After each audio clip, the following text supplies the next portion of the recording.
Hey guys, Tammy here. And in this video, I'm going to talk about how a narcissist will bait you. Now, this is one of the strategies that narcissists use a lot, right? To try to make us look crazy. And I have seen more than one parent fall into this trap where they end up actually losing their parenting time or having it significantly reduced because they're so hysterical in their reaction that the court becomes like really concerned about their behavior. And this is exactly the trap that the narcissist is wanting us to fall into.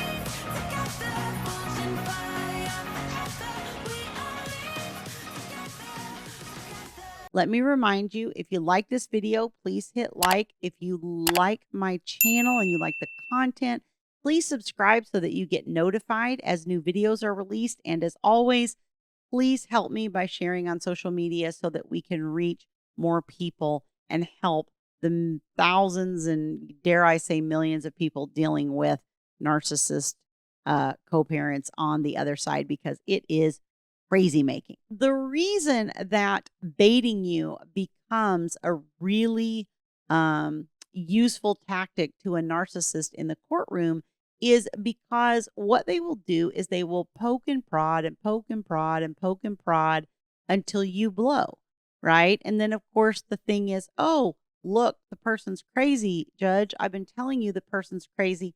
Here's the proof. And what happens for most of us is we have a certain amount of tolerance, right?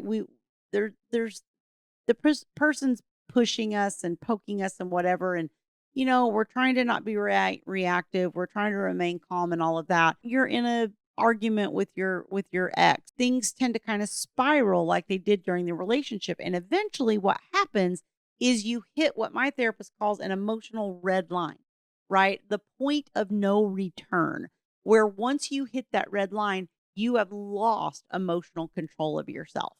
And it's now just off to the races, right?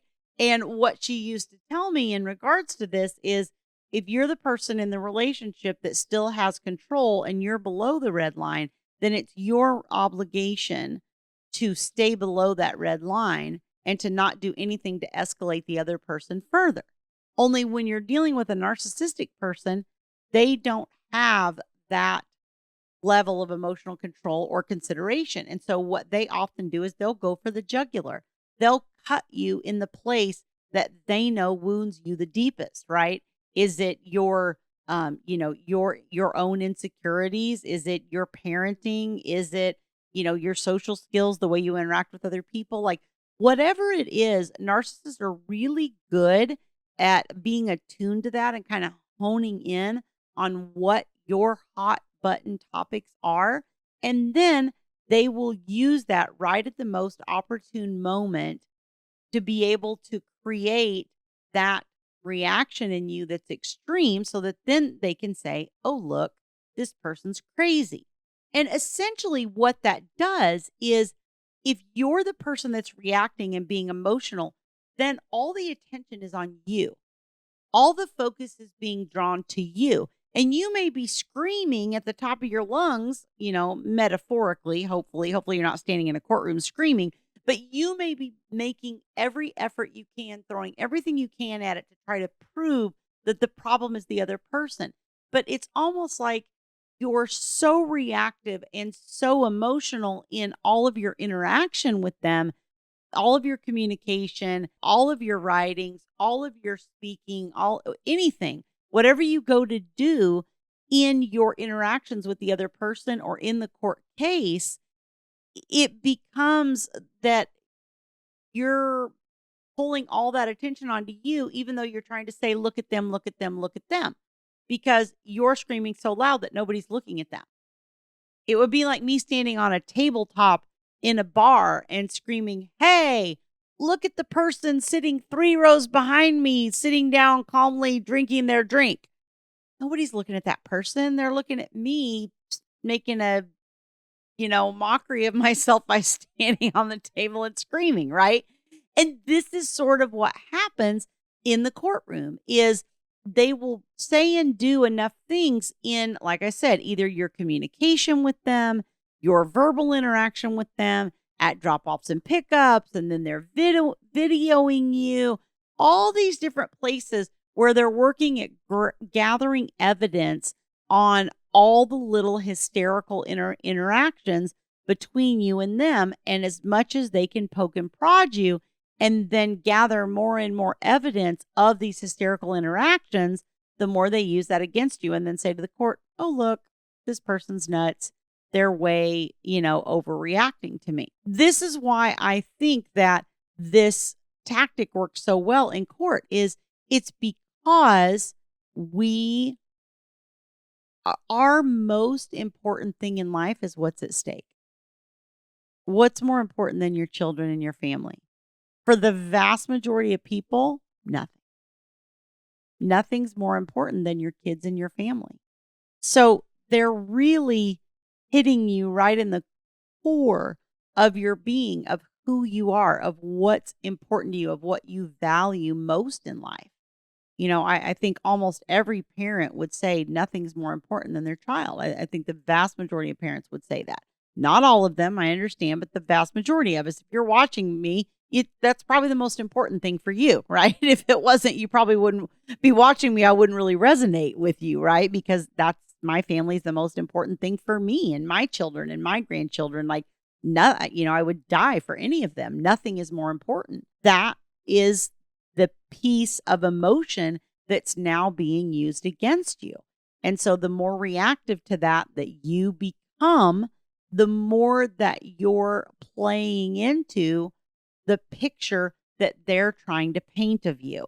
It's really important that you get some support and you get some emotional support to help you be able not to be so reactive. Here's what I think are the key things in not being reactive. Number one, stop listening to them. Okay. Most of the time, the narcissist is full of crap. They don't even really know what they're talking about a lot of the times. They're just saying things off the cuff to try to scare you, and you believe it. I see that happen in so many. That happened in my own case where my ex came in and he's like, oh, the court's going to do this and the court's going to do that. And then I started dating Thomas, which I don't think he counted on me dating an attorney. And I would say, hey, my ex is saying blah, blah, blah. Thomas would be like, what? That's not true. I'd be like, really? And he's like, yeah. And that really started to like reveal a lot of things, like kind of open my eyes to like, oh my goodness, he doesn't even know what he's talking about. He's just flying by the seat of his pants. And now I can recognize it instantly in almost anything my ex says of whether he's just full of crap, and then that's the vast majority of things right at this point. But I can see it very easily now. And I didn't recognize it in that way before. But that experience really helped me to recognize it. And so the first thing I would say is just stop listening to them, because most of the time they don't even know what they're talking about. They're just saying whatever comes into their head at the moment. The second part is you need to educate yourself on the court and on custody and on what courts want from you, because when you start understanding that part of it, you'll be empowered, because you'll be like, oh, that's true. That's not true. I need to do this. I don't react in that way. Like, you'll be in control because you'll have the knowledge to know what you need to do. Whereas right now you're operating out of fear on everything because you're like, well, is this true? Is that true? Should I do this? Should I say this? Should I react in that way? Do I send this message? Do I answer? What do I do?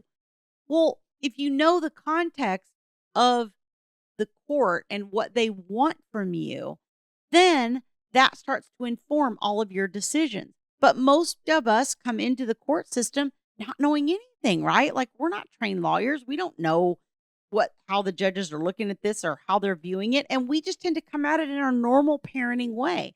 And our normal parenting way is not the way the judge is coming at it. I will tell you that. The last thing you have to do is kind of build that insulation from the other person's world. Let your kids transition back and forth. Don't get involved in their world unless there's a danger to the other a danger to your children in some way, like, life or limb type of danger that you really know for sure is happening and not just what you suspect. And just stay out of their world and stay out of their parenting, because that whole environment is toxic for you. And as soon as you start interacting in it, or you start having communication with them more than you need to or whatever, you're sucking yourself back into that level of toxicity. And guess what you're going to become? Emotional and reactive. And then guess what? All eyes on you, no eyes on them. And this, a lot of times, is why the court can't see what's happening, because you're creating such a smoke screen through your reactions that nobody sees what's really going on with your ex. We got to get control of our own emotions. And if you would like my help in doing that, you can go to divorceuniversityonline.com/VIP-coaching. There's a link on that page. You can book a time to speak with one of my staff members and learn about my coaching services and how I might be able to support you on this journey. See you guys next time. We'll grow in number, fueled by them to see the